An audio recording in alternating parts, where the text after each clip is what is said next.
Hi, everyone. This is Alex Fensky, the lead agent for the Chicago Southland Homes team at Keller Williams Elite. And I'm here with your July 2023 housing market update. So, there's some things that have been stable and really haven't changed. And there are still some things that have changed. It's always new and different each time. So, we're going to go over some housing data for the northeastern Illinois, basically Chicagoland, greater metro area. So this is information that's going to be more specific and accurate than anything you're hearing on the news. However, it's not specific enough or local enough to make individualized decisions. So I always recommend that you reach out to me directly if you have any questions about moves that you're thinking about, whether that's selling a home, buying a home, or transacting investment property. Please let me know how we can help and we can get you some individualized advice. I'm not going to talk today about the NAR Housing Affordability Index because I just get tired of how old it is. That's a huge data set collected and compiled at the national level, and it's always like 2 or 3 months old, so I feel kind of silly talking about it. I'm just going to go through our local housing market data and mortgage rates. So we're going to touch on supply, demand, the relationship between the two, prices, mortgage rates, and we'll call it a day. So first off, housing supply, record lows. In June, there were 30% fewer homes that were put on the market compared to June of last year. And it was by far the fewest of any June on record. And that's a song I've been singing for a while here, as the number of new listings for any given month have just continued to drop over the last couple of years. And so again, we are at another record low June new listings.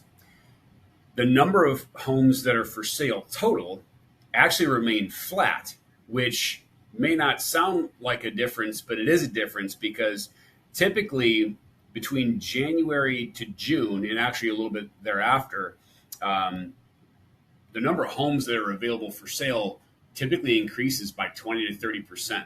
Sometimes a little bit less than 20, sometimes a little bit more than 30, but most years, for the number of homes from January to June goes up like so. If I show you the monthly data, let me move my screen around a bit, and we'll go back 10 years.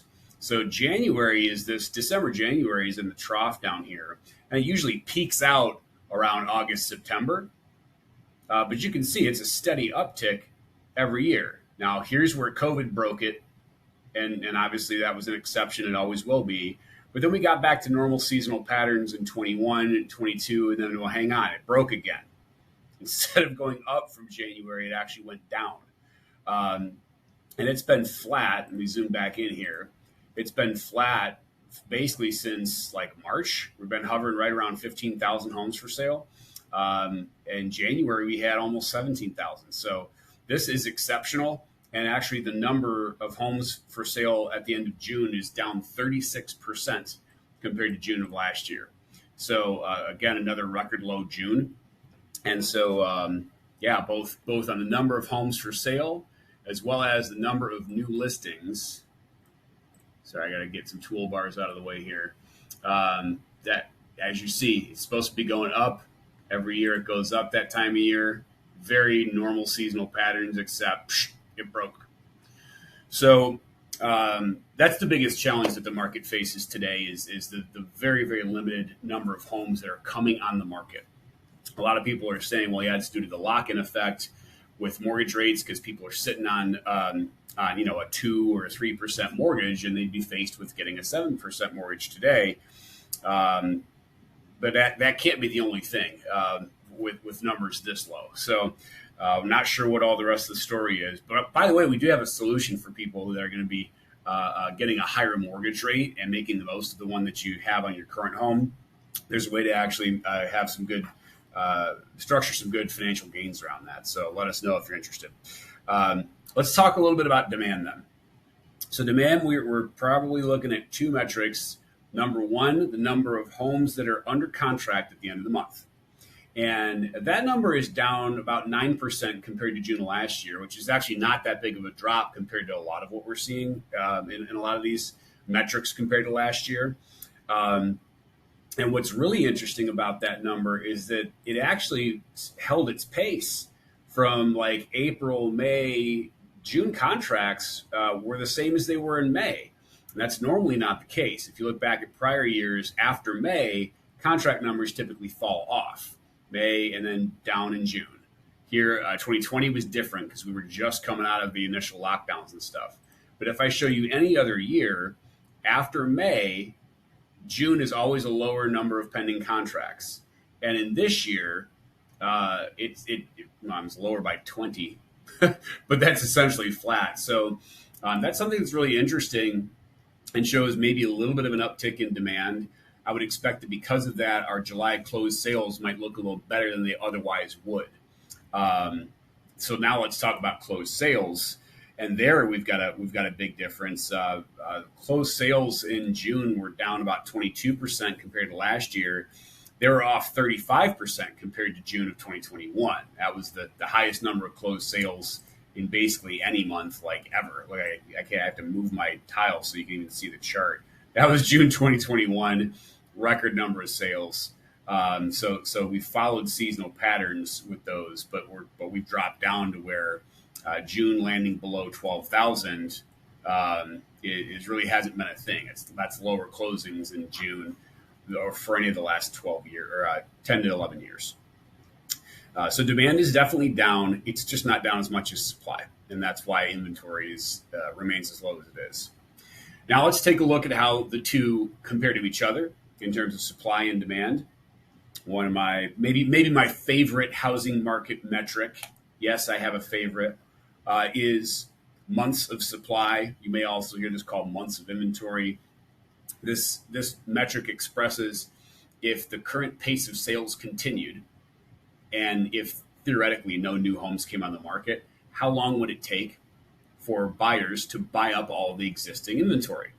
And with the pace of buying being a little down, as you just saw, that has an impact on this. But what has a bigger impact is inventory being at record lows. There's just not much available. So if sales were to continue at their current pace and nothing new came on the market, it would be gone in, well, let's zoom in and take a look, 1.6 months. That's very much a seller's market. It means that there are not enough homes available for the buyers that want one.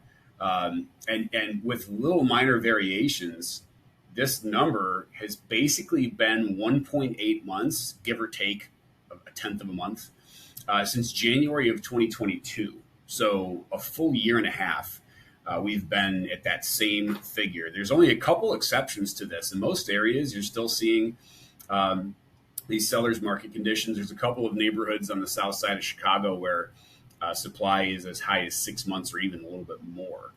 And so that's really buyer's market territory, but that's more of an exception than a rule. In most areas, you're looking at very much seller's market numbers here. The other thing that we're looking at to determine the relationship between the number of buyers and sellers is the number of days to contract. And you can see here the median days to contract has been excessively stable here all the way back to July of 2021. That's a full 2 years. It has been 10, 9, or 8 days, and it's still rocking at 10 days to market, 10 days to contract right now.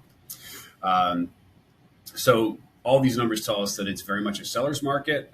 Sellers have the benefit. Now, one weird thing, and we've been looking at this same weird thing at basically all these updates, is that when it's a seller's market and there's not enough homes available, you expect that prices are going up at a fairly rapid clip. And they did for a long time. But they flattened out basically about August of 2022. And it is the median sale price is the same today as it was in August of 2022, right about that $290,000. This is for all single family housing in our Northeastern multiple listing service. So prices have been just completely flat. If you take single month data comparing this month to the same month last year, we've just experienced our first increase this year. So meaning January of 2023, prices were a little lower than they were in January of 2022. And the same for each month forward. This is the first month where we've actually been up compared to last year's pricing. And that's despite mortgage rates being higher. So that is a little bit notable. And you have to wonder what would happen if mortgage rates actually went down. Would prices just resume that crazy uptrend that you saw when we looked at, this 2020 to 2022 part of the curve? So speaking of mortgage rates, let's take a look at mortgage rates. Right now, the 30-year fixed is averaging 7.03%, which is higher than it has been in most of the last 12 months or so. If I zoom in on that particular type of loan, this is going back 1 year, and you can see there's just been 1, 2, 3 prior instances in the last year where we've crossed 7%. Now, that doesn't mean it was only for a day. In October, rates were over 7% mostly the whole month. There was a brief little time here in March where they blipped up a little over 7, and then another time in May. And right now, we just crossed that 7% threshold again. So you can see they're still fluctuating. But I think, if we talk about historically, going back, there's been a lot of times in the past where rates have been a lot higher than they are today. It's just the last 15 years or so they've been low, largely because of the effects of the Great Recession, which we were just starting to get over in terms of interest rates when COVID hit and just reset everything again. If I take you back, though, to the main screen of this, we'll take a quick look at the other loan types. You are getting not much discount for an adjustable rate mortgage, less than 1/10 of a percentage point. You're getting a 0.6 60 basis point discount for a 15-year fixed rate loan. Again, not a big spread below the 30-year fixed. One thing that's different this time is that your government-backed loans, FHA and VA, those have been trending quite a bit farther apart from the 30-year fixed than what we see here. Here, they're only about 10 basis points to 15 basis points below, and they've been looking more like 40 basis points below the 30-year fixed every other time I've done this update. So whatever is going on in the mortgage markets, those government-backed loans have started to close the gap compared to the 30-year fixed. There's not as much of a benefit in terms of the interest rate of those mortgages as there has been. Now, what's going to happen with rates going forward? Well, if I knew, I wouldn't be sitting here recording this market update. I'd be, somewhere actually not warmer. I don't want it to be warmer.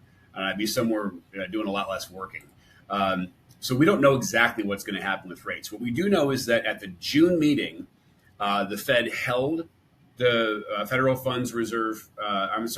Reserve target federal funds rate stable. It's the first time they've done that since the beginning of 2022. Every other meeting since then, they've raised it. This is the first time in a while that they've not raised it. And so that was what they were expected to do. The difference is, prior to the last meeting, the projections were all that they were going to hold right now, and they were probably going to end up dropping the rate sometime between now and the end of the year. Now, at this last meeting, they said, that's no longer the plan. We're going to hold it today, but we're probably going to increase it a couple more times before the end of the year. So they've changed their tune about what's going to happen after that. And you can see, as I was saying, we were starting to get back towards normal interest rates, or headed in that direction when COVID happened, and we had to reset. Now they've escalated things. Now the fear here is that if they raise rates too aggressively, that they send the economy into a recession, which means that the economy overall has less output. But I will caution you into interpreting that to mean that home prices will fall, because historically, during recessions, home prices do not fall. They either hold steady or they go up a little bit, the exception being the Great Recession, which was caused by a housing implosion. So recession is going to be overall economic output decreasing, not necessarily a home price drop. And you just saw how prices have remained stable despite the cost of money going up by tremendous amounts because of that seller's market condition. The next Fed meeting is July 25th and 26th. So we'll see what they say then. But as of right now, they're projecting another couple of increases before the end of the year, probably a quarter point apiece, landing somewhere around the 5.6, 5.75% federal funds target rate, which would put prime 3 points higher than that. So prime tracking in the 8s to potentially close to 9%. That's not mortgage rates. That's the prime rate. It's got more to do with other types of borrowing than mortgages, but it all has a ripple effect through the economy. So as always, this is a lot of information, and it's very much regional at scale. If I go pull up these same charts for your town, or even in some larger cities, different parts of the city, different zip codes, different neighborhoods, things will look different. So I always encourage you to reach out to me and let me know what it is you have in mind and how I might be able to help you evaluate that decision. So go ahead and comment below with a question, send me a message, drop me an email, give me a call, however it is you want to reach out to me. But I'll be happy to share some market information and nerd out with you a little bit on that to help you make a decision. Thanks a lot. Have a great one.